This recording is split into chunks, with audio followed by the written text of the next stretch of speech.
Tim, I think, did work from Carol, I think, did also. I mean, you know, I didn't have a choice. They told me, they're like, here's the equipment, oh, go home, please. get out of here.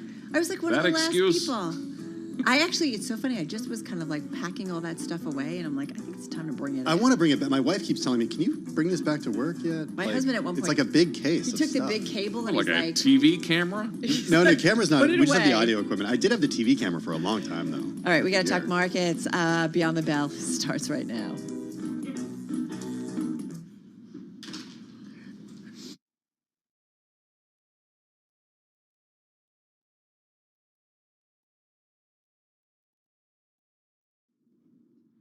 Beyond the Bell, Bloomberg's comprehensive cross-platform coverage of the U.S. market close starts right now.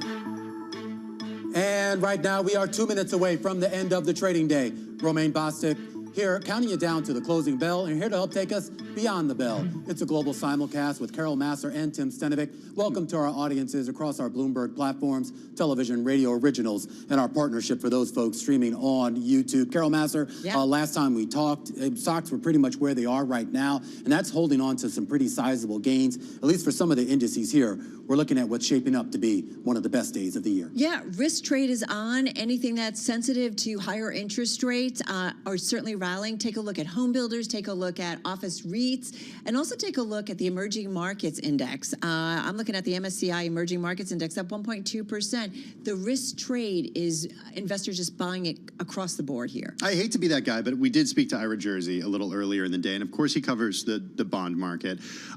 He told us that there's some concerns that he's seeing in the bond market, Romaine, that the market's saying that, okay, you're going to get a better string of inflation data, but you're going to get worse growth data. So even though equity markets and equity investors are very excited today, there are some deeper concerns about what happens in the first half of 2024. Absolutely. We've talked with a lot of folks here on the television program about the idea of softer economic conditions in 2024. Doug Ramsey over at the Lutho Group was just saying that you have to kind of position around that. He's not necessarily saying it's a done deal that we're going to get a recession here, but there's certainly some pillars of softness This is there. Doug Ramsey? Yeah. Yeah, we just spoke to him last week. And he even brought up something that Carol was talking about. I believe it was a couple days ago. We were kind of joking about the lubricant market here, but he was really talking about some of the softness that you are seeing in a lot of the manufacturing chemicals and manufacturing products here, and that's a sign here that we could see some more broader economic softness overall. All right, see, lubricants, they're important. Let's be careful, Carol. Let's walk through the numbers here on this Tuesday afternoon. A good day all around with the Dow Jones Industrial Average up almost 500 points, or about 1.4% here on the day. The S&P 500 higher by about 84 points, just a smidge shy of that 4,500 level that it did trade above. It's going to close right around 44.95 and change here. That's higher by about 1.9% here on the day. Best day for the S&P going back to January, and the NASDAQ up about 2% or 326 points above that 14,000 level. But we got to talk about the Russell 2000, guys, because it was a phenomenal day for the Russell, a 5.4% gain on that index. Not only is that the best day going back to November of last year, but when you talk about the outperformance relative to the rest of the market here, and this has really been the bugaboo for so long, Carol, the idea that the Russell, the small caps, even the mid caps, were not keeping pace with some of those outsized gains we had earlier this year. Well, at least for today, those names are getting into the spotlight. Yeah, very, very telling. You've now got the Russell in the green year to date. It's up just about 2% here. I just want to say, if you look at the S&P 500, Romaine, I mean, really broad-based, and we know this, right? We've got almost roughly about 466 names to the upside today. So investors were finding opportunities everywhere. Another 90% day for the S&P as far as its individual members. All 10 of the sectors are higher on the day. And as far as the S&P groups, those 24 groups, all but one of them finishing today in the green. The auto sector, real estate, utilities, banks, in fact, really just pick any sort of interest rate sensitive sector, any sort of sector that is really either dependent on interest rates or directly affected by it. And those are your outsized leaders on the day. Meanwhile, the laggards here on the day, you can find that in telecom and insurers. Insurers as a group only down by a fraction of a percent here on the day. But remember, they had a pretty phenomenal run prior to to today. All right, and you definitely did say or see those interest rate sensitive stocks rallying in a big way. Take a look at anything to do with kind of alternative energy or solar stocks in particular. Look at the Invesco Solar ETF was up almost 11% at its high, finishing and holding on to that gain throughout the day, so up about 10% on the day following that CPI print. Another interest rate sensitive sector is the home builders. So if you look at that overall, that group was rallying in a big way and finishing the day with about a 6% gain. So again, saw that, and that 10-year yield. Obviously, you start to think about, do we start to see, kind of the mortgage market maybe even potentially come down longer term? Of course, we've got to wait for a little bit of a trend line, but nonetheless, home builders were rallying. Office REITs were also rallying in today's session. If you take a look at the S&P composite of office REITs, it was up about 11.5% in today's session. And then I just had to throw one equity name into there, NVIDIA. This was, as we know, it's the best performing stock in the S&P 500 so far here in 2023. It was up another 2%. Its 10th consecutive session of gains, longest streak of advances since a record-setting dash back in December of 2016. So interesting to see that one also continued its run in this rally. Yeah, some of these valuations are still going to have to be reconciled with at some point. I mean, absolutely phenomenal run on NVIDIA. 239%, I think, higher for the year. Yeah, longest streak since December of 2016. Yeah. Wow. Okay, guys, I had to dig really deep to find decliners today. When 90% of stocks in the S&P 500 were higher, had to look long for stories about companies that were moving lower. Let's start with Aramark. Shares of Aramark dropped today, intraday the most since back in February. That's because the midpoint for the company's forecast for 2024 adjusted operating income fell below consensus estimates. It overshadowed its fourth quarter results. Shares falling by 8% today.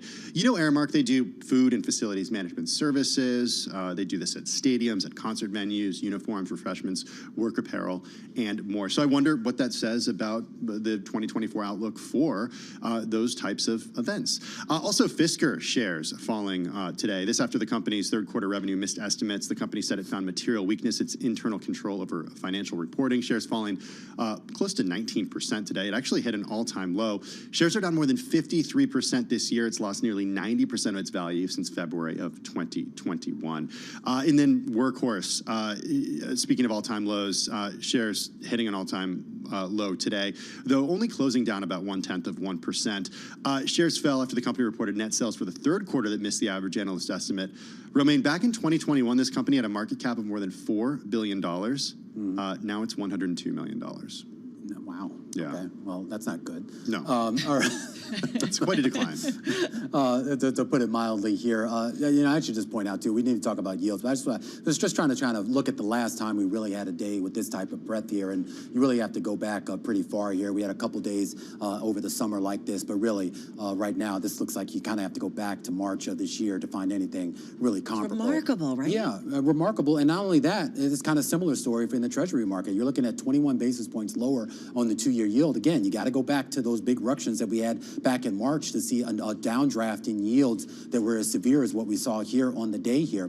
The 10-year yield down about 19 basis points, and your 30 and your 20-year yield down about 13, 14, 15 basis points overall here. And it gets to this idea about, I guess, what's now being priced in. After that CPI report, we saw a huge repricing in the swaps market of Fed rate expectations. The idea here that not only is that rate hike that the Fed and Powell convinces us is still on the table, is going to be off the table, but that we could actually start to see those rate cuts kick in relatively soon.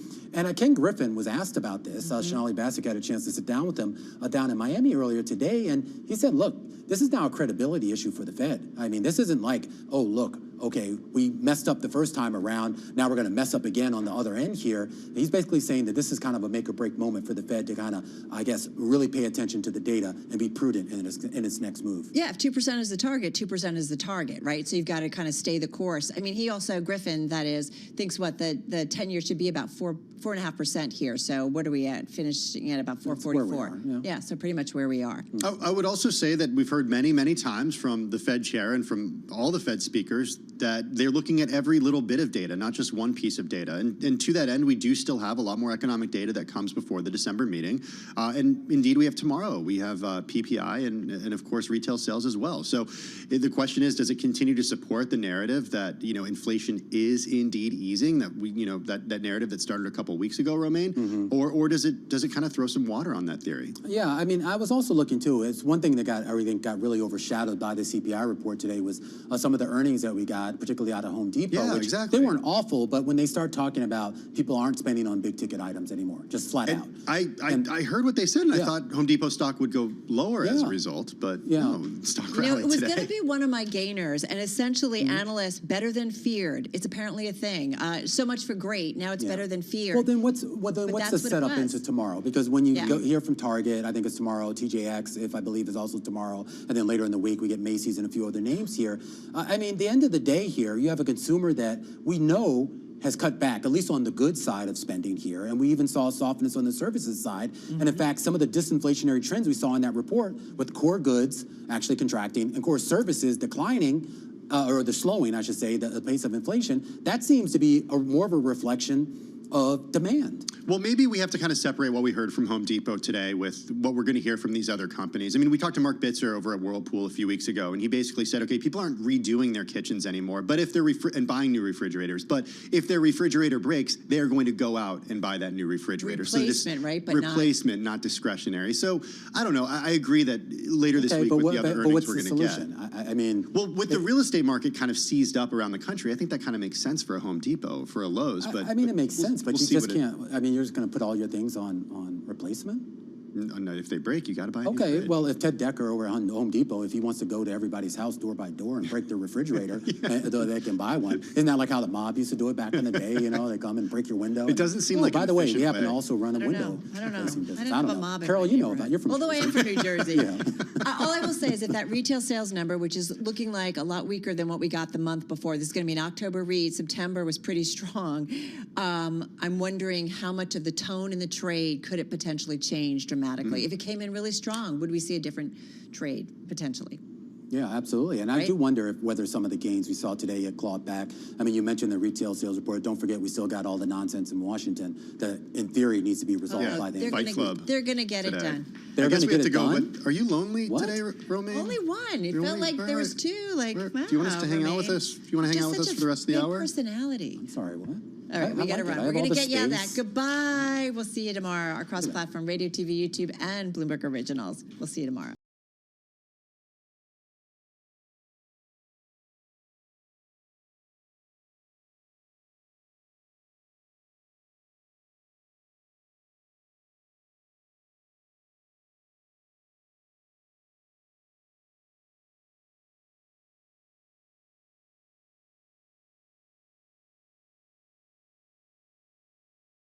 And President Xi Jinping, they're meeting tomorrow in San Francisco. It's at the Asia Pacific Economic Cooperation meeting. It's APEC. And for the first time, it will be that the U.S. has hosted this event in about 12 years.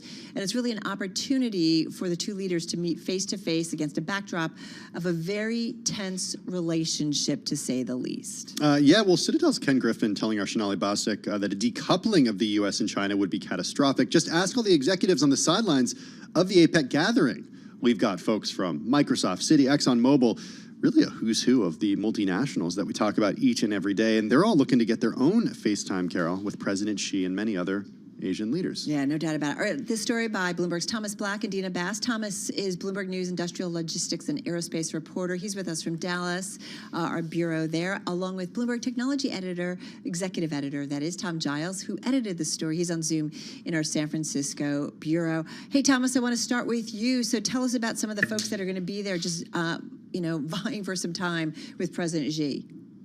Yeah, like you said, it's a who's who. Citigroups, Jane Fraser, Exxon, Darren Woods. There's others, Mary Barra of General Motors, FedEx's Rob Subramaniam. So the who's who is going to be there, and it's going to be interesting to see what comes out of this.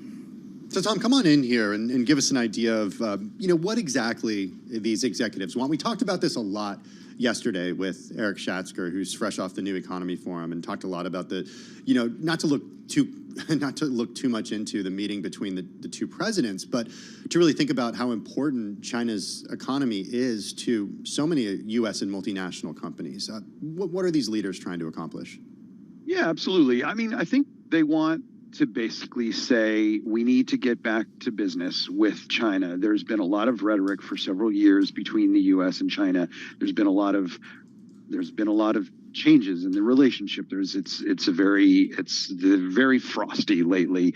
A lot of restrictions on what you can and can't sell to China, restrictions on travel, restrictions on, you know, a lot of what you can invest in China if you're a U.S. company.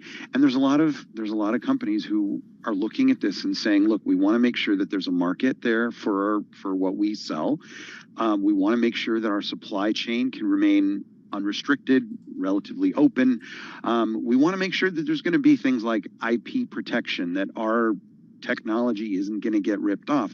On the other hand, the U.S. government is very concerned about Chinese leadership in some key areas, particularly chip manufacturing. So major restrictions on the access that Chinese companies have to the technology that they need to make these chips. Another thing that we're increasingly seeing more of is concerns about leadership in the area of artificial intelligence, this emerging technology where U.S. companies have shown a lot of leadership, but there's a lot of competition from China. So lots of areas of tension, but lots of areas where U.S. companies want to turn over a new leaf and want relations to, at the very least, be conducive to them doing business there. You know, it's interesting, and I think about the different leaders that we watch at this interesting time in the U.S. economy, global economy, with a lot of tensions, geopolitical and others, if you will, out there, and trying to figure out kind of what comes next, how many years out of a pandemic still, where we're still feeling the adjustments going on. Having said that, you know, we look at a leader like Jamie Dimon, who right now is speaking to our team in Mexico. In an interview, he is saying people are overreacting to short-term numbers on inflation, the Fed doing the right thing to pause rate hikes right now. So some context in terms of that conversation that's going on. Having said that, Thomas, you know, tech leaders are also really good cues about what might come from the economy based on what you are seeing in their interest in terms of having access to Xi and other Asian leaders. Tells you what in terms of their outlooks and what's going on, especially when it comes to some of the geopolitical concerns? Companies want to do business in China. It's a huge market. It's the factory to the world. But I think there were some wake-up calls during the pandemic when a lot of that factory to the world was shut down. And then we had Russia's invasion of Ukraine, and China has been backing Russia. I think that was a wake-up call for a lot of companies to say what could happen to this relationship, especially when you think about Taiwan. So there's a lot of C-suites that are thinking of some plan Bs on what to do in case some of these some of this relationship breaks down further. So I think they want to say, look, we want to do business with you, but we need to have certain assurances that we're going to be able to have a 5-year business plan is not going to be torn up somehow because we have a change in the rules. So they need certainty, and they want to do business in a big market like that. But Thomas, it's one thing to actually have a plan B and talk about it in the C-suite, and then it's another thing to kind of move out of this world's second largest economy, which we've seen since the pandemic, and even the Chinese economy certainly has had its own struggles, but we see companies not necessarily doubling down, but not quite decoupling, and not even close, even if they are doing some quote-unquote nearshoring or starting to build a few iPhones in India, for example.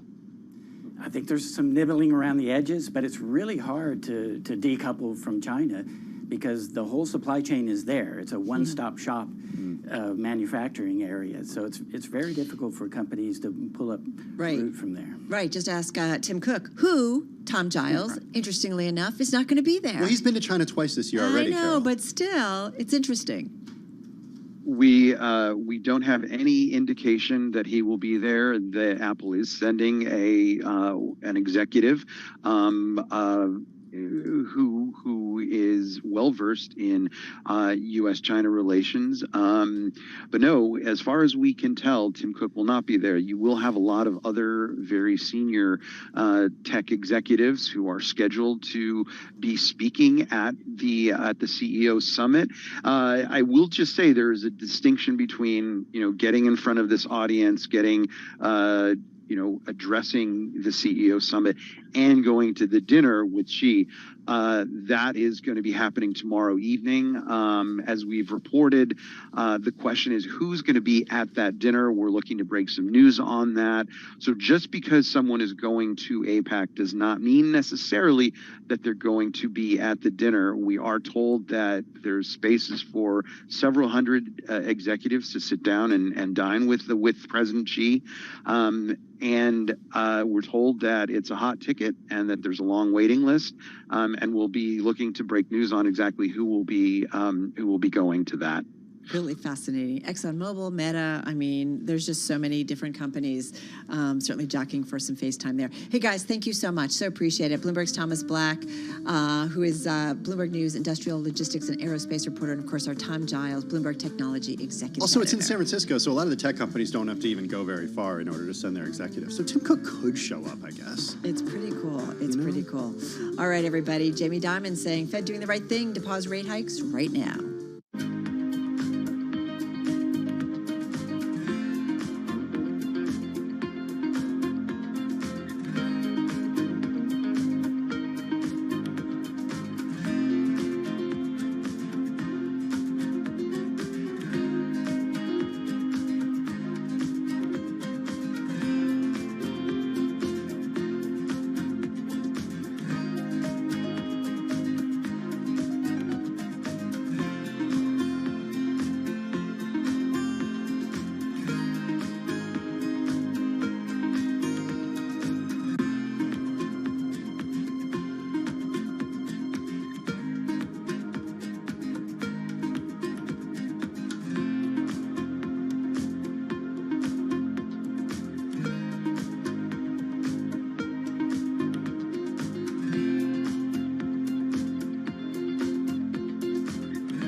Markets, headlines, and breaking news 24 hours a day at Bloomberg.com, on Bloomberg Television, and the Bloomberg Business app. This is a Bloomberg Business Flash.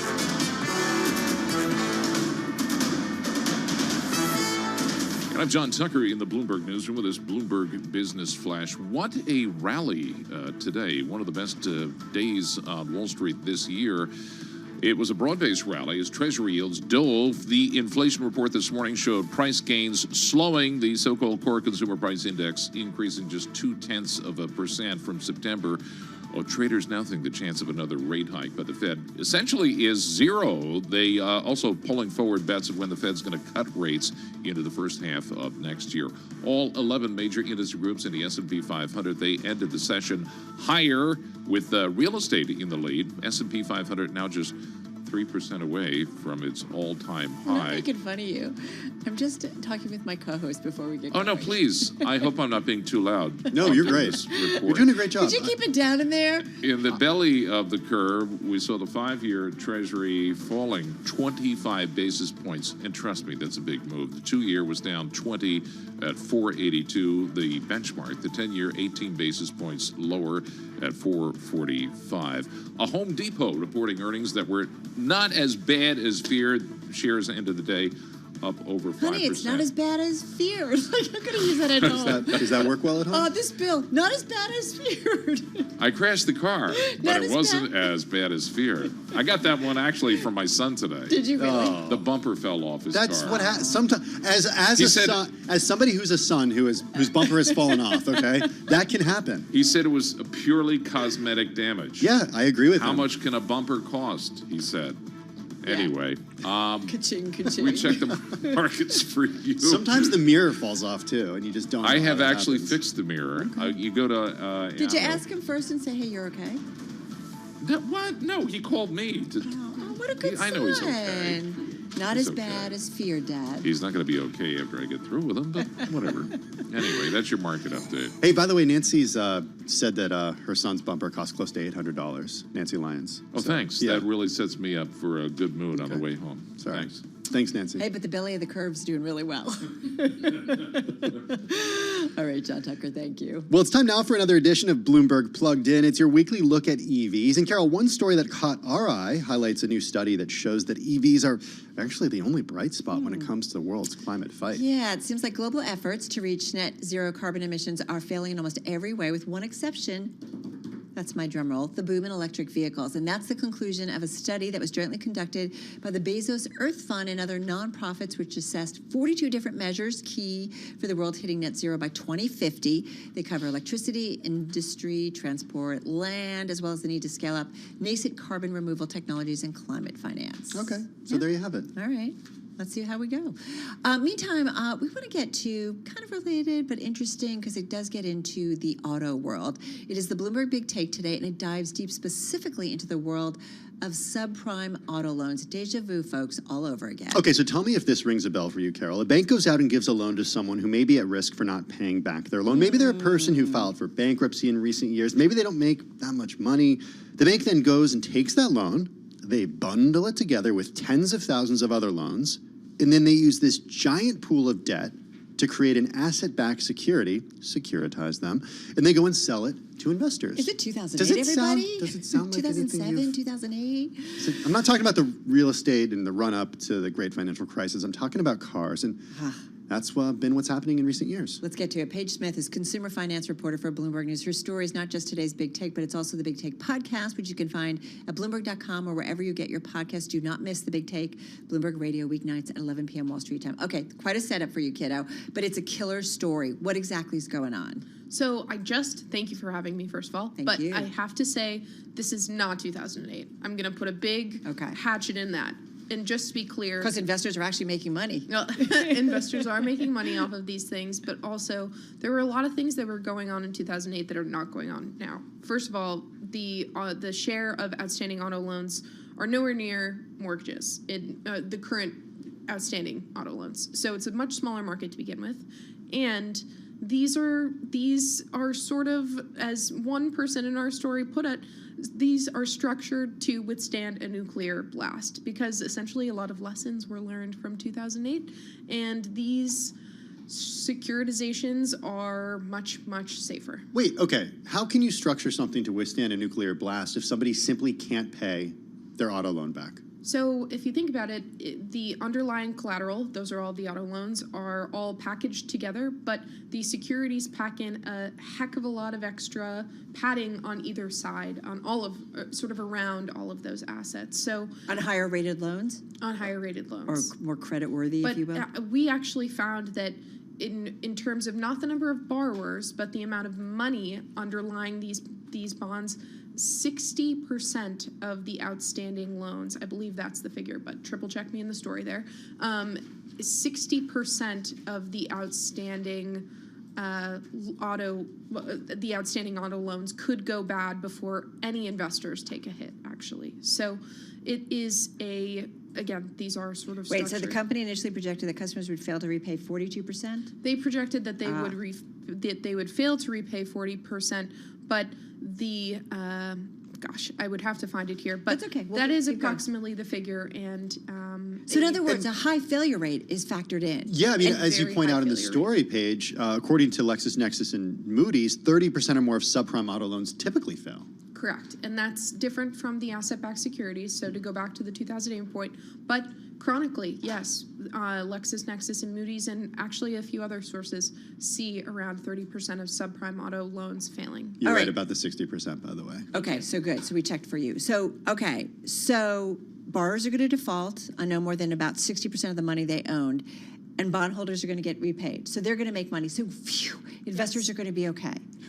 Yet, what happens to those folks who took out the auto loans? So I don't know about you. I don't drive a car because I'm in New York City, but the vast majority of Americans do drive You need a cars. car. You need a car to get from point A to point B. And unfortunately, new car prices are really, really expensive right now. And used car prices aren't that much better. But finance companies like Santander, in this case, that was the example that we used for this story, there are a lot of lenders who are willing to extend credit to borrowers that don't have FICO scores that are as high, who need those cars. What do they charge in terms of rates?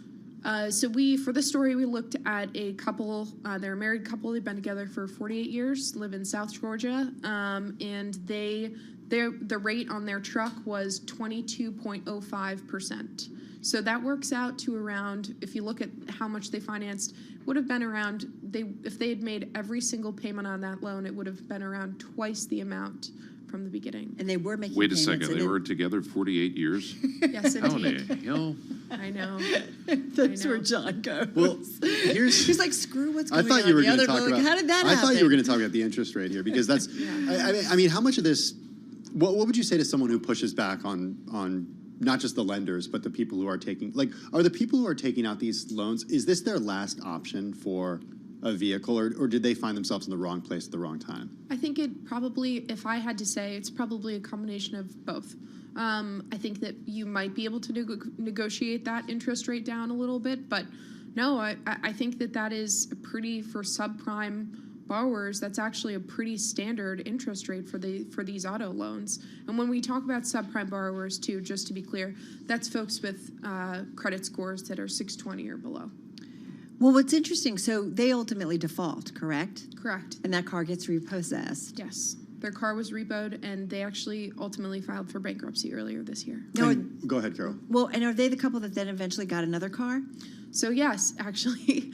So just to be clear, yeah. they filed for bankruptcy for the first time in 2013, and then they took out a loan for a Toyota Camry, and then they took out this, and that monthly payment for the Camry was $436, and then they took out a truck loan, which was a monthly payment of $750. So keep in mind that those were two individual borrowers. Yes, it was the same household, but Right. from, to put on my Santander hat for just a moment, they were extending credit to two individual separate borrowers. But as a household, yeah, they had almost $1,200 or around $1,200 in car payments every month to battle with. And then, yes, the truck was repossessed, but to kind of hedge that, just a few days before, knowing that the truck would be repossessed, Mr. Seiler, the husband, went out and bought a Jeep Grand Cherokee, but keep in mind the monthly payment on that was $471. But he got the loan. He did get the loan. Different lender this time, credit acceptance, but he did get another subprime loan. Hey, and Paige. the interest rate on that was 22.99%. This is a great story. Before we let you go, just give us an idea of sort of the, once it is out there in the universe, what you're hearing from people who are reading it. We've heard a lot of interesting takes so far. Some investors who are maybe kind of speaking that this is part of an ecosystem. A lot of people's jobs sort of depend on the subprime auto finance industry. But we're also hearing from folks who have said that, hopefully, or perhaps maybe, not hopefully, maybe things will change for consumers. Really quickly, 25 seconds. Are regulators okay with this? So, car dealers really lobbied hard during the Dodd-Frank process to extend CFPB supervision to dealers. I know that's a lot of acronyms there, but essentially they fought for that exemption and won. So, who knows what will happen in the future? Consumer Financial Protection Board. This indeed, and maybe we'll see change, but maybe we won't. It's an incredible story, and as we said, it's a Bloomberg Big Take. So just check it out, read it, because it's just interesting what's going on. Paige Smith, great reporting. She is consumer finance reporter for Bloomberg News, and her story, as we said, the Bloomberg Big Take and also the Big Take podcast, weeknights at 11 p.m. Wall Street time on Bloomberg Radio. Hey, let's go to Washington, D.C. now for a check on the latest world and national news. We got Nancy Lyons in the 99.1 newsroom there. Hey, Nance. Thanks, Tim. House Speaker Mike Johnson is counting on Democrats to overcome misgivings and help approve his proposal to avert a U.S. government shutdown. The Republican leader plans a vote in just a few minutes today on his temporary funding proposal under a procedure that requires a two-thirds majority, a threshold he can only meet with support from Democrats. When you have a small majority, it requires some things are going to have to be bipartisan. But I think these are issues that every member of Congress should agree on. If Johnson does get his funding proposal through the House, Senate Majority Leader Chuck Schumer says it will be met with Democratic support in the Senate. When it comes here, if the House should pass it, and I hope they do, Senate Leader McConnell and I will figure out the best way to get this done quickly. Schumer says he's happy Speaker Johnson removed spending cuts from his stopgap proposal. President Biden is heading to San Francisco for a meeting with Asia-Pacific leaders, including a summit tomorrow with China's Xi Jinping. Bloomberg's Irv Chapman has more from Washington. The president was asked what he hopes to accomplish in his conversation with the Chinese leader. To get back on a normal course of corresponding, being able to pick up a phone and talk to one another if there's a crisis, being able to make sure our military still have contact with one another. What we're trying to do is change the relationship for the better. The president said he won't countenance China requiring foreign investors to give away trade secrets. To a follow-up question, the president said he's been working on the release of hostages held by Hamas every single day, and he believes it's going to happen. In Washington, Irv Chapman, Bloomberg Radio. The administration says it has seen evidence showing Hamas is using hospitals in Gaza to store weapons and even hide hostages. Pentagon officials would not divulge the source of the information. Global news 24 hours a day and whenever you want it with Bloomberg News Now.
Markets, headlines, and breaking news 24 hours a day at Bloomberg.com, on Bloomberg Television, and the Bloomberg Business app. This is a Bloomberg Business Flash.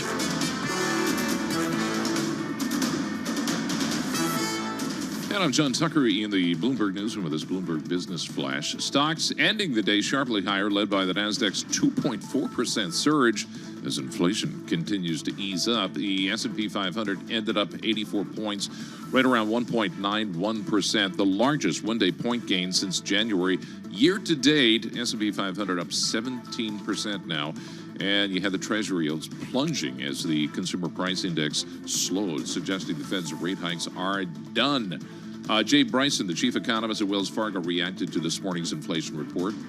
Our view is that the Fed probably is done, but I don't expect Fed officials to be coming out just because of this one report saying, oh, it's all clear, everything's great out there. I mean, I think they're still going to continue to be biased to potentially tightening. We don't think that will happen. And then you have the NVIDIA shares rising 2.1% today to close out at a record high. That's the 10th consecutive session of gains, so that matches its longest ever streak of advances. The stock of one of the world's most valuable chip makers has rallied more than 240% this year, making it the best performing component on both the NASDAQ 100 and the S&P 500. S&P 500 today up 84 points, again up 1.9%. The Dow ended the session up 489 points. The NASDAQ 100 ended the session up 329 points, a finish of 2.1%. And we check the markets for you all day long right here on Bloomberg Radio. I'm John Tucker, and that is your Bloomberg Business Flash. Okay, thank you. Carol and Tim. Oh, there it is. Okay. Okay, can I talk? Okay. We weren't sure if we could go. I thought it was supposed to be a dramatic finish or something. It was. Thank you. Thank you, John Tucker. Carol, think about some of the skills that you need to be a good poker player. Yeah. Are you thinking? Yeah. Okay. Patience. Discipline. Ability to read people. Yeah. Confidence. Yep. Understanding odds. Yep. Or odd people. No, understanding odds. Maybe odd people too. Taking measured risk. And then I think this is a big one, knowing when to quit. Yeah, so no question, I think that some of those things, or maybe all of them, what you need to be a good poker player also translates to other areas of life, whether we're talking, in the workplace or out of the workplace. I love this kind of way of thinking. Erin Leiden is on a mission to use poker to teach life skills to women. She's the president of Poker Power. It's an organization that provides poker workshops to businesses, also individuals, to, in Poker Power's words, quote, teach women critical leadership skills so they can turn any situation to their next big win. She is joining us, Erin, that is, on Zoom from Chicago. Erin, welcome. Nice to have you here with Tim and myself. How are you? I'm great. Lovely to be here. Well, it's lovely to have you here. Tell us a little bit more about what you are doing and how you can take what you've learned in terms of playing poker and to really make it apply to women making some really serious advancements in the workplace. Yeah, actually, the skills that you started with are exactly what we teach with Poker Power, and we have figured out a way to gamify leadership skills through the game of poker. And so it has nothing to do with wanting to get you into the casino or even into that, basement home game where it's all smoky and gross, but it's all about getting women how to think like a winning poker player. And so that's taking risk, it's allocating capital, it's strategizing and problem solving using the skills of Texas Hold'em. I forgot the allocating capital part, but that's totally true. I mean, you have to know which chips to put in when. Oh, I think we lost her for a moment. All right, we'll work to get Erin Leiden back. Buying more chips than coming back to the table. You know what's really? I'm terrible at poker. Yeah, I don't play poker. As I was doing research for this, John, do you play poker? I was. I have played it, and I'm just horrible at it. I'm so bad. No skills or not the poker face? Well, no, there's you have to have skills in terms of knowing which cards have been dealt and the odds of you getting this card or that card. So there's some thinking attached to it, which is not my forte. You're a good thinker. All right. Don't sell yourself short. Erin is back with us. Erin Leiden, as we said, president of Poker Power. We're talking about the skills you learned in playing poker and how you can apply it for women and others, really, to teach critical leadership skills and more. Erin, take a step back. Your own experience playing poker and how it kind of got you to this point. Yeah, so I was not a poker player when I agreed to run this company. And that's an important part of the story. I was surrounded by poker when I was on Wall Street. I was at JP Morgan, and there was always the poker game going on. And I never had the confidence or the courage to ask if I could learn, and I certainly wasn't invited. And so my image of this game was quite negative. And that's just what I was familiar with. Fast forward 20 years, and what I have come to realize about poker is it is the secret sauce. And I have been talking about equal pay for almost 20 years and trying to inspire women to live life differently through thinking differently and strategizing differently. But I hadn't really had a solution that could be tactical, that women could employ on their own to advance their own careers and certainly go for equal pay. Poker is that skill. And the reason that I say that is when you are playing this game, it's communal, it's social, so it's fun, and that's a good thing. That gets people to come back to it. But two, it's a place to practice. And I think that's what's been missing, is that in order to negotiate well, in order to seek that promotion, you have to practice the courage and the confidence. And poker, game after game, gives you that opportunity. But do you have data that show that it's actually working for the groups and the individuals you work with? Yeah, we have tens of thousands of women over the last 3 years who have gone through our programs, which are both virtual and now in person. We love doing in person with our cohorts. And what we know from these different groups, and they're all ages, they're interns all the way to CEOs, is that it's learning to think like a winning poker player translates to asking for that raise, asking for that promotion. And what we see is through their testimonials is that we're hearing stories around doing just that. And people are getting outside of their comfort zone, which may not sound like such a big deal, but it is absolutely critical to have the courage in order to do that. We're actually running a couple studies. So you asked about data, and we're big on data at Poker Power. We're actually doing a study with Northwestern and also with Harvard. And we're going to put numbers to exactly what I am saying. What is it about poker versus, I don't know, car racing or some other sport? What is it about poker specifically that gives you the skills? And I guess, and do you have to get to a certain expertise in terms of playing poker? Or is it just doing it over and over in order to be able to then start applying it in the workplace? So what I like to say about poker, and I used to race cars, so I love that analogy, but the reason it doesn't work is that to be an amazing car racer, it's a physical skill. It's mental, certainly, but it's a physical skill. Poker is different. And while you need to have stamina to stay at a poker table, what you really need is your mind. And so it's the ultimate meritocracy, and that is incredibly empowering for women to be able to sit down at a table, and it doesn't matter how big, tall, strong they are, how fast they are, none of that matters. What matters is how they play their cards. And so I think it's actually, the greatest leveler to help women take what they can from the poker table and start to apply it to real life and to workplace.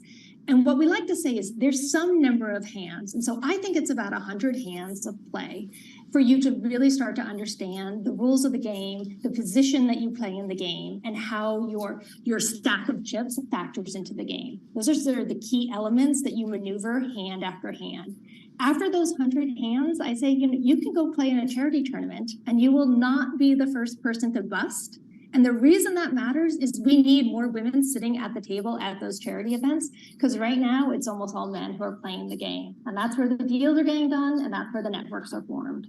We have like 30 seconds left, but I want to make sure we understand how the business works. How much does it cost to actually get trained by you guys?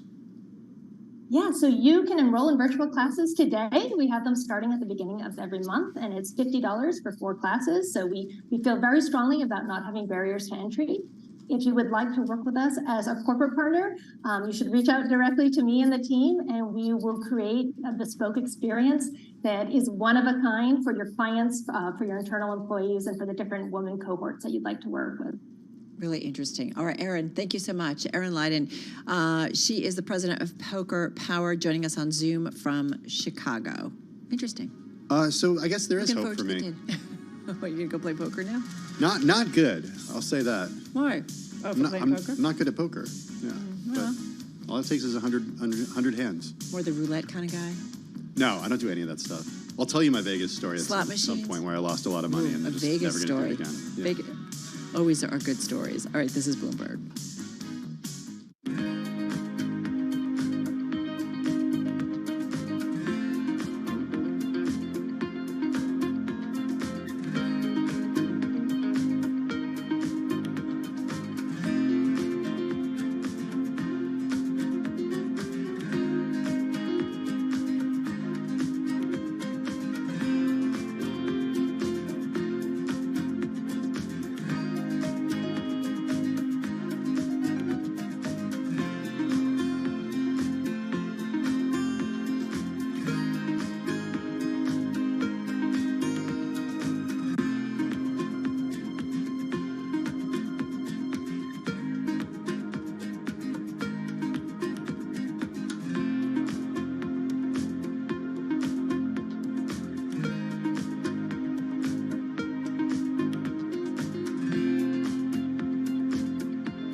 Your company news headlines on Bloomberg Radio. And I'm John Tucker in the Bloomberg Newsroom with some of the company stories we're following. American Airlines seeking a leveraged loan of as much as $750 million to refinance some of the higher cost debt. They're trying to take advantage of the broad rally across markets sparked by the data showing that inflation is cooling. The airline, in the midst of an ambitious debt reduction program, seeking to get rid of $15 billion by the end of 2025. The PGA Tour says it's going to offer professional golfers direct ownership in an entity that's being formed through its pending combination with Saudi Arabia's Public Investment Fund and the DP World Tour. Billionaire Henry Kravis and Fenway Sports, the owner of the Red Sox and Liverpool, among U.S. investors considering buying a stake in the PGA Tour as well. And trucking company Jack Cooper barreling ahead with a long-shot proposal to revive the bankrupt cargo hauler Yellow Corporation.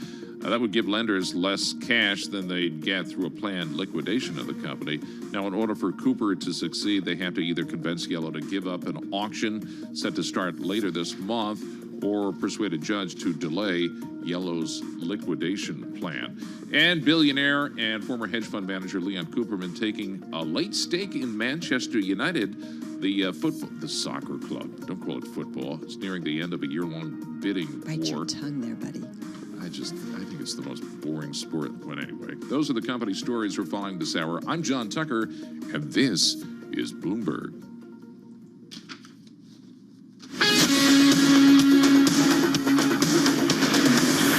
This is Bloomberg Business Week with Carol Massar and Tim Stenivek on Bloomberg Radio.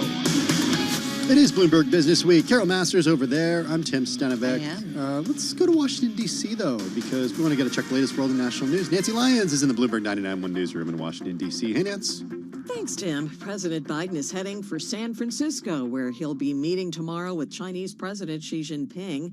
A new report to Congress shows just how far relations between the two biggest economies have fallen. We get more from Bloomberg's Nathan Hager. Tensions have gotten worse despite efforts to re-engage this year. That's the latest assessment from the U.S.-China Economic and Security Commission. The panel puts together a report for Congress every year, and this year it says the results of high-level meetings have only been the promise of more meetings. And while China has shown it is more willing to engage with the U.S., there is no evidence that it'll make concessions to improve relations. In Washington, I'm Nathan Hager, Bloomberg Radio. Tens of thousands today showed their support for Israel at a rally on the National Mall in Washington. Senate Majority Leader Chuck Schumer was among the speakers. Even in its darkest days, the United States has always stood with Israel, and we will do everything to see that never, ever changes. Schumer then led a chant for Hamas to release 250 hostages. Bring them home! Bring them home! Bring them home! Many of today's speakers also talked about the surge of anti-Semitic incidents around the country in recent weeks. A judge in Michigan has rejected an effort to keep Donald Trump off ballots in the state's 2024 Republican presidential primary. The judge said it was premature to decide whether a constitutional ban on insurrectionists holding public office could come into play for next year's election, but he did signal he believes it's an issue best resolved by Congress. Lawyers involved in bringing the Michigan case against Trump said they would repeal the judge's decision. They've asked to take the fight directly to the Michigan Supreme Court. Global news 24 hours a day and whenever you want it with Bloomberg News Now. I'm Nancy Lyons. This is Bloomberg. Now back to you, Carol and Tim. Hey, thank you so much for that update, Nancy Lyons. I really do appreciate it. Carol, I'm looking at some of the stories that Ariel Agami, one of our producers here, he handles all the YouTube stuff, does a ton of work, and he picks out these great stories for us to talk about during the show because I can't do too much. I couldn't do. I mean, I can't be bothered to do that. Just so you know, I send Ari stories. I know you do. You should CC me on them so then I know that they're actually. It takes too much time. I got to create some macros. I have one called Radio, and it goes to you, Paul, and Ari. All right, so maybe I'll share it with you, and then I'll create one for you. It's very easy. Thanks. Thanks for that. No problem. So we want to talk about San Francisco? Yeah, I do. So San Francisco's, we know, is hosting this huge international